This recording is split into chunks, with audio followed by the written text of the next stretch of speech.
예, 오늘도 개장 전 여러 가지 변수를 살펴보면서 시장 대응 전략 세우겠습니다. 먼저 어제 환율 이야기부터 좀 하고요. 이학영 의원님 와 계신데 잠시 후에 만나도록 하겠습니다. 사실 우리 시장의 직격탄의 문제는 아닙니다만 우리도 영향을 받으면서 원화가 상당히 약세로 가고 있는 국면이죠. 1140원 중반까지 와 있는 상황이어서요. 외환시장부터 좀 긴급 진단하고 가도록 하겠습니다. 이주원 유진투자선물 선임연구원 전화로 연결이 돼 있습니다. 안녕하세요, 의원님. 네, 안녕하세요. 네, 그러게요. 환율이 조금 안정되는가 싶더니만 다시 글로벌 영향들을 받으면서 우리 원화 약세로 환율이 꽤 빠르게 상승을 하고 있습니다. 지금 자리는 예측하는 범위에서 보면 어느 정도 수준이고 앞으로 더 오를 가능성이 있나요? 네, 일단 최근의 상승의 이유부터 좀 살펴봐야 되겠는데요.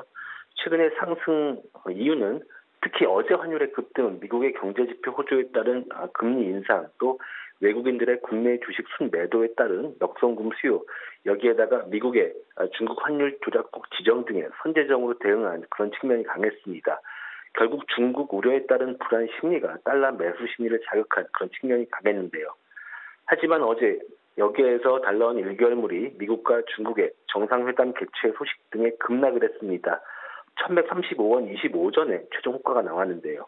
최근 1개월물 스왑포인트 마이너스 80전을 고려하면 어제 서울 1시에 현물한 종가였던 1144원 40전 대비로는 약 8원 45전 정도나 하락한 셈입니다. 외신에 따르면 도널드 트럼프 미국 대통령과 시진핑 국가주석이 오는 11월 G20 정상회담에서 양자 회담을 할 예정이라고 그렇게 보도가 됐고요. 또 미국 재무부가 중국을 환율 조작국으로 지정하지 않기로 했다는 외신 보도까지 나왔습니다. 이런 뉴스들 때문에 원달러 환율이 연고점을 경신한 이후에 다시 레인지로 돌아온 그런 모습인데요.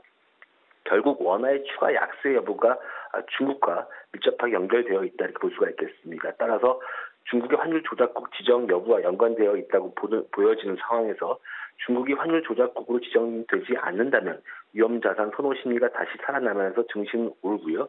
환율은 다시 하락할 것으로, 즉 원화 강세로 돌아갈 것으로 그렇게 보고 있습니다. 네, 말씀하신 것처럼 이제 NDF에서 환율이 1130원대로 좀 떨어진 건 다행스러운데 어쨌든 간에 지금 1140원 중반대를 봤는데 설정할 수 있는 상황들은 위쪽으로 일단 갈 수 있는 범위는 어느 정도로 보입니까? 단기적으로 보시면요. 네, 저는 사실 어제 환율의 급등 경우는 말씀드렸다시피 좀 시기적인 측면이 강하다고 보고 있는데요. 그동안에 외국인들이 국내 주식을 순매도하면서 있었던 그런 원화 자금들을 역송금하면서 그런 수요적인 측면이 강했고요. 또 수출업체의 내고 물량 같은 경우도 조금씩 뒤로 밀리면서 1140원대 중반까지 좀 급하게 올랐다 이렇게 보고 있습니다. 결국 중국 우려에 따른 불안 심리가 어느 정도 달러 매수 심리를 자극을 했고요. 그러면서 환율이 급등했다 이렇게 보고 있습니다. 따라서 환율은 1150원 선까지 가기에는 조금은 힘들어 보입니다. 미국이 중국을 환율 조작국으로 지정한다고 하더라도 이 경우 역시도 원화 절상제도, 절하제도로 같이 작용할 수 있는 상황이기 때문에요. 일단 1150원 위로 가기에는 조금 어렵다 이렇게 보고 있습니다.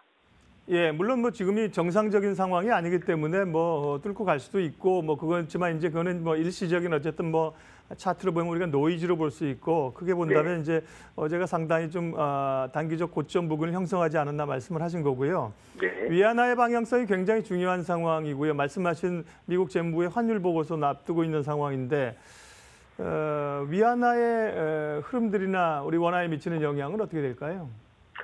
네, 일단 현재 시장의 불안이라고 하는 것이 미국의 행정부가 중국을 환율 조작국으로 지정한다면 우리나라도 당장은 아니더라도 향후에 환율 조작국으로 지정될 수 있다는 것인데요. 따라서 중국이 환율 조작국으로 지정이 되게 되면 위안화가 절상 압력을 받게 되고 따라서 우리나라도 원화의 절상 압력을 받을 것으로 보여집니다.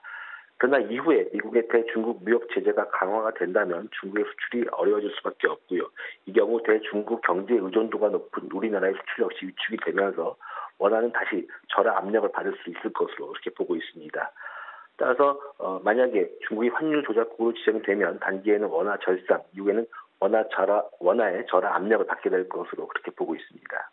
예, 고맙습니다. 좀 여쭤볼 얘기는 준비한 게 있는데 저희가 개장 전 상황에 체크해야 될 게 있어서요. 여기까지만 듣겠습니다. 이주원 유진투자선물 선임연구원 함께했습니다. 고맙습니다. 네, 감사합니다.